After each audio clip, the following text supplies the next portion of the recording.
Tara, luto tayo ng chow mein. Ito yung request ni Mrs. lagi kapag nakakita kami nito sa grocery.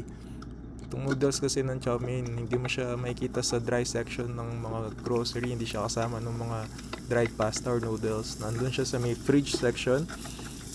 Ibang-iba yung texture nito kumpara sa mga dried noodles. Parang ito yung nasa mga Chinese buffet na noodles. Pero lalagyan natin ito mas maraming sahog. So, gisa tayo ng hipon dito. Tapos lalagyan lang natin ng carrots. Tsaka ng konting tubig para lumambot.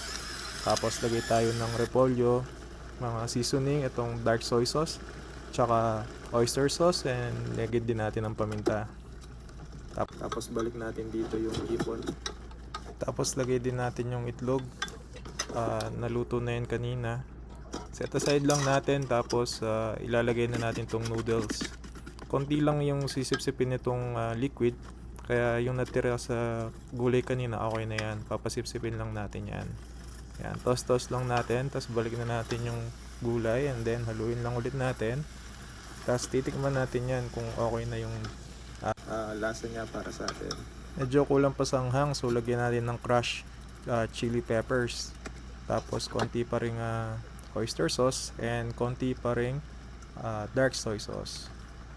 Tapos yan, tikman na natin yan. So goods na sa akin to. Off fire pala, linagyan ko to ng sesame oil para mabango siya. Pero dapat nakapatay na yung apoy. Transfer lang natin and this is done. That's it.